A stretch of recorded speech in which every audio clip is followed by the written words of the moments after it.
Hello everyone, welcome to my channel online education. आज के इस वीडियो लेक्चर में हम सिक्स क्लास की हिस्ट्री का चैप्टर नंबर 4 जो है what books and burials tell us, इसके लास्ट के जो 4-5 टॉपिक्स हैं उनको हम डिटेल में डिस्कस करेंगे। प्रीवियस वीडियो में हमने पढ़ा था वेदास के बारे में कि वेदास क्या होती हैं। वेदास का मतलब होता है नॉलेज। ये हिंदुइज़्म की ओल्डेस्ट टेक्स्ट बुक है। इसमें हमने 4 वेदास के बारे में पढ़ा था, ऋग्वेदा, यजुर्वेदा, अथर्ववेदा एंड सामवेदा। इन 4 वेदास के बारे में हमने डिटेल में पढ़ा था। उसके बाद हमने पढ़ा था कि ऋग्वेदा जो है वो ओल्डेस्ट टेक्स्ट बुक है, जिसको आज से लगभग 3500 साल पहले बनाया गया था और इसके अंदर 1000 से ज़्यादा हिम्स पाए जाते हैं। हिम्स मतलब भजन पाए जाते हैं। उसके बाद हमने कुछ इम्पॉर्टेंट गॉड्स के बारे में पढ़ा था।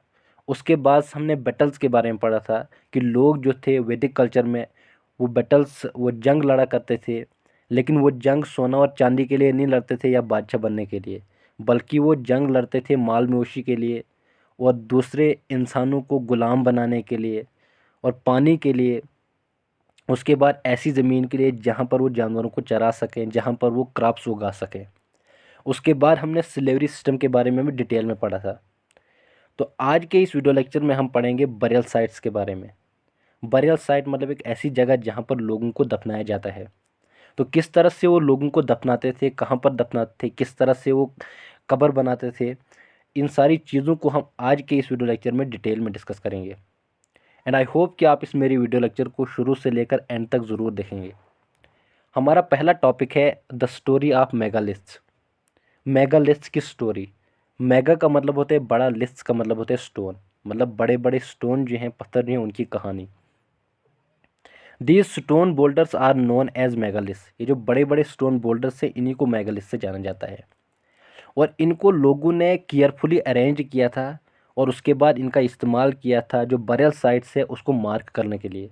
मतलब अगर कहीं पे उनने एक कब्र बनाई तो वहाँ पर वो उस कब्र के ऊपर एक पत्थर लगाया करते, जिस तरह से आज लगाते हैं, पत्थर लगाया करते ताकि यहाँ पर पता चले कि यहाँ पर किसी की कब्र है। उसके बाद ये जो प्रैक्टिस थी कब्रों के ऊपर पत्थर लगाने की और मतलब स्टैंड करने की पत्थरों को कब्रों के ऊपर, ये जो प्रैक्टिस थी ये लगभग आज से 3000 साल पहले शुरू हुई है। और उसके बाद ये प्रैक्टिस कहाँ कहाँ पर होती थी, तो पूरे दक्कन में होती थी, साउथ इंडिया में, नॉर्थ ईस्ट में और कश्मीर में होती थी। आई होप कि आपको अच्छी तरह से समझ में आया होगा। उसके बाद यहाँ पर एक तस्वीर दी गई है, just wait for a while, I will show you. ये यहाँ से यहाँ पर कुछ पत्थर, बड़े बड़े पत्थर लगाए गए हैं। उसके बाद कुछ छोटे छोटे पत्थर भी लगाए गए हैं और बीच में जो ये आपको रेक्टेंगुलर शेप में एक चीज़ दिख रही है, ये जो है ये कब्र है। मतलब लोग इस तरह से जब उन्हें किसी को दफनाना होता था तो वो चारों तरफ से बड़े बड़े पत्थर रखते थे, उसके बाद छोटे छोटे पत्थर और उसके बाद वो बीच में कब्र बनाते थे। तो इस तरह से लोग क्या करते थे, जो डेड होते थे, जो मर जाते थे इंसान, उनको यहाँ पर इस तरह से कब्र में डाला जाता था। उसके बाद यहाँ पर आपको एक छोटा सा होल दिख रहा है, छोटा सा होल है यहाँ पर। इस होल को इसलिए रखा जाता था क्योंकि लोग जो थे वो, अगर कोई एक ही फैमिली से लोग हैं, 4-5 लोग हैं एक ही परिवार से, तो वो उनको एक ही जगह पर दफनाते थे। तो इस होल को इसलिए रखा जाता था, अगर कोई मर गया तो उसके बाद में अगर उसका कोई अपना मर गया तो उसको इस होल के थ्रू वो इसी कब्र में एंटर करते थे ताकि वो सारे एक ही जगह रहें, नेक्स्ट वर्ल्ड में वो सारे एक ही जगह रहें, क्योंकि वो मौत के बाद दूसरी ज़िंदगी भी होती है इस पर भी उनको यकीन था। इसलिए वो चाहते कि नेक्स्ट वर्ल्ड में वो सारे एक ही जगह रहें, इसीलिए वो उनको एक ही कब्र में दफनाते थे और इसीलिए उन्होंने इस होल को रखा होता था। आई होप कि आपको अच्छी तरह से समझ में आया होगा। उसके बाद कुछ कब्रें हमें मिली हैं सरफेस के ऊपर भी और कुछ हमें ग्राउंड के नीचे भी मिली है। आर्कियोलॉजिस्ट ने जब एग्जीक्यूशन शुरू की तो उनको उनको वहाँ से पता चला कि कुछ कब्रें जो थी वो लोगों ने जो बनाई थी वो ग्राउंड के ऊपर भी होती थी सरफेस पर, और कुछ सरफेस के नीचे भी होती थी। उसके बाद आर्कियोलॉजिस्ट को बड़े बड़े पत्थरों का एक सर्कल भी मिला, उसके बाद एक बड़े स्टोन, सिंगल स्टोन भी मिला जो कि ग्राउंड के ऊपर लगाया गया था। और ये सारी चीज़ें इंडिकेट्स करती हैं that there are burials beneath. तो इन सारी चीज़ों से ये पता चलता है कि ग्राउंड के नीचे भी वहाँ पर वो बरियल सिस्टम था उनका। आई होप कि आपको अच्छी तरह से समझ में आया होगा। All these burials have some common features. और जितनी भी ये बरियल साइट्स मिली हैं इनके कुछ ना कुछ कॉमन फीचर्स थे। The dead were buried with distinctive ports. जब लोग मर जाते थे तो उनको ऐसे मटकों के साथ, मतलब जब वो उनको कब्र में डाला जाता था तो वहाँ पर उनके साथ कुछ मटके भी डाले जाते थे, ब्लैक और रेड वियर, मतलब ब्लैक कलर और रेड कलर के मटके भी उनके साथ वहाँ पर डाले जाते थे ताकि वो मटके जो हैं उनको दूसरी वर्ल्ड में काम आ जाएं। And archaeologists have also found tools, weapons of iron, and sometimes skeletons of horses, horse equipment, and ornaments of stone and gold.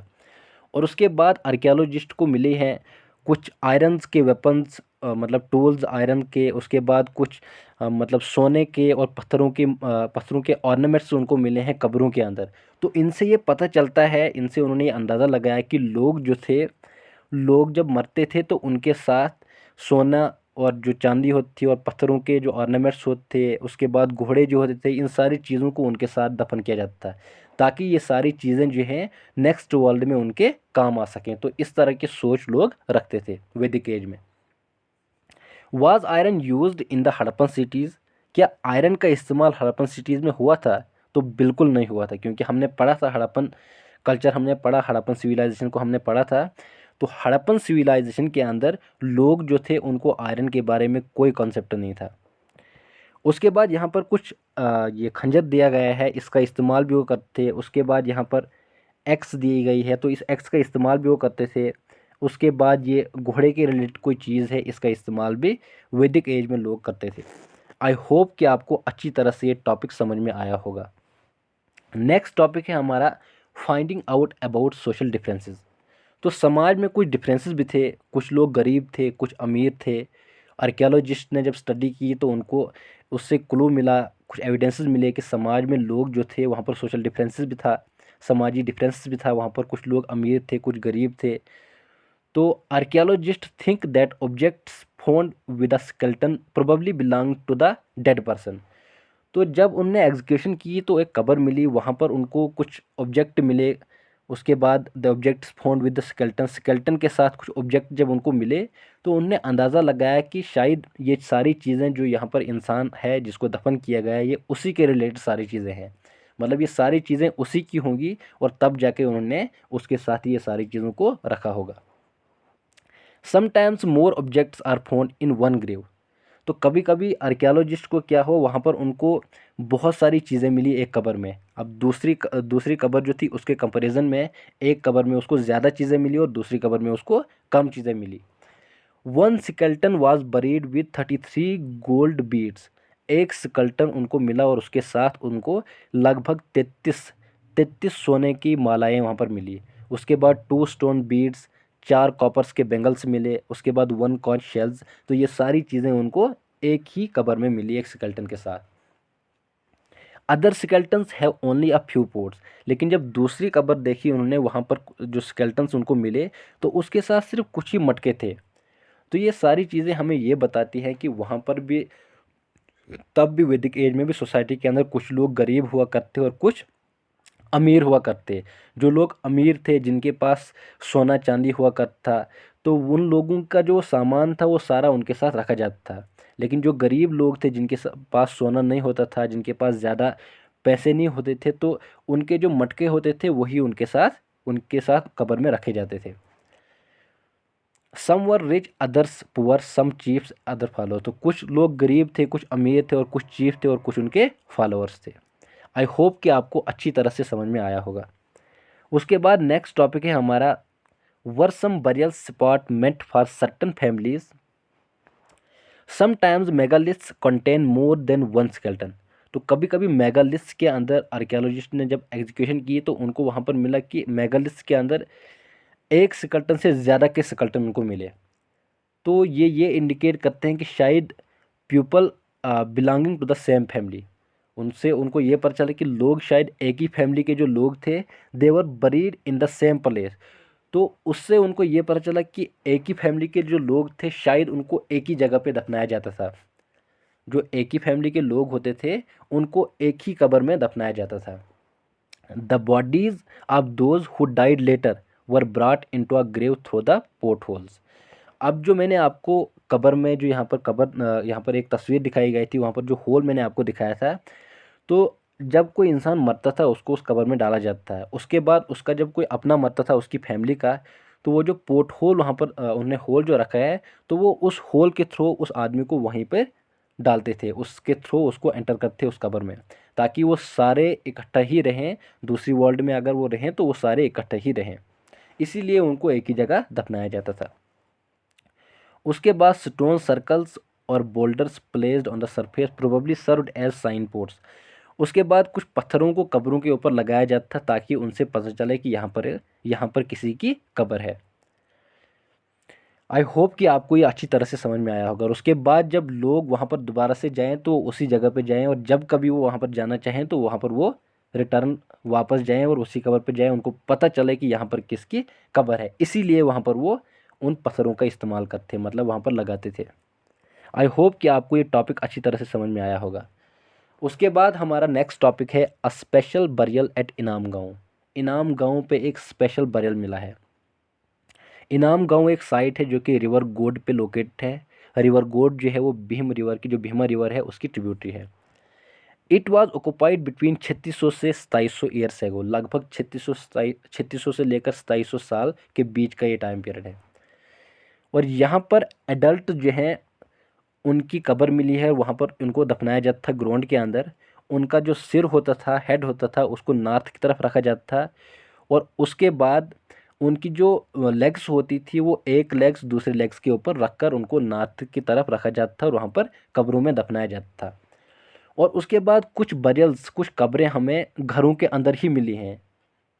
और उसके बाद कुछ बर्तन जो होते हैं जिनके अंदर खाना रखा जाता था और जिनके अंदर पानी रखा जाता था, उन सारे बर्तनों को भी वहाँ पर उस डेड के साथ रखा जाता था। ये हमें इस इनाम गांव से पता चलता है। ये इनाम गांव जो एक साइट है, तो यहाँ से जब आर्कियोलॉजिस्ट वहाँ पर गए तो जब उन्होंने वहाँ पर एग्जीक्यूशन की तो उनको ये सारी चीज़ें वहाँ से मिली। One man was found buried in a large 4 legged clay jar in the courtyard of a 5 roomed house. जो 5 कमरों का घर जो था वहाँ पर कोर्टयार्ड के अंदर, वहाँ पर आर्कियोलॉजिस्ट को एक इंसान की बॉडी, डेड बॉडी मिली जो कि दफन की गई थी वहाँ पर। In the centre of the settlement, settlement के बीचों बीच में वहाँ पर एक बॉडी को दफन किया जाता है। तो इससे लगता है कि लोग घरों के अंदर भी कहीं ना कहीं कब्रिस्तान को बनाया करते थे। This house also had a granary, और इस घर की एक ग्रेनरी भी थी। The body was placed in a cross legged position, तो क्रॉस लेग्ड पोजिशन में बॉडी को वहाँ पर लगाया जाता था, रखा जाता था। आई होप कि आपको अच्छी तरह से समझ में आया होगा। उसके बाद नेक्स्ट टॉपिक है हमारा, इनाम गाँव के अंदर लोगों का ऑक्यूपेशन क्या था, उनका पेशा क्या था, वो किस किस्म के काम करते थे। तो आर्कियोलॉजिस्ट जब वहाँ पर गए तो उनको वहाँ पर कुछ बीज मिले, मतलब कुछ क्रॉप्स के बीज मिले, जैसे वीट, बार्ले, मिल्ट्स, पल्सेस, राइस, इन सारे जो जितने भी क्रॉप्स यहाँ पर दिए गए हैं इन सारे क्रॉप्स के बीज मिले। तो उनसे उन्होंने ये पता लगाया, ये अंदाज़ा किया कि लोग जो थे, जो यहाँ पर रहते थे, वो कहीं ना कहीं फार्मर ही रहे होंगे। उसके बाद बहुत सारे जानवरों की हड्डियाँ भी मिली, उसके बाद कुछ चाकू भी मिले। तो उनसे पता चला कि वो जानवरों को भी रखते थे और उसके बाद उनको खाते भी थे, क्योंकि कुछ कैटल, बुफेलो, गोट, शीप, डॉग, इन सारे जानवरों की हड्डियाँ उनको वहाँ पर मिली। उसके बाद कुछ फ्रूट्स भी मिले, बेर, आंवला, जामुन, डेट्स, ये सारे फ्रूट्स भी मिले। तो इससे उन्होंने ये अंदाज़ा लगाया कि लोग जो थे वैदिक कल्चर में वो इन फ्रूट्स को भी खाया करते थे। आई होप कि आपको अच्छी तरह से समझ में आया होगा। तो इसी के साथ हमारा ये चैप्टर नंबर 4 जो है ये कंप्लीट होता है। तो मिलते हैं नेक्स्ट वीडियो में। अगर आपको ये मेरी वीडियो पसंद आई तो इसको लाइक और शेयर करना ना भूलेगा। Thank you so much.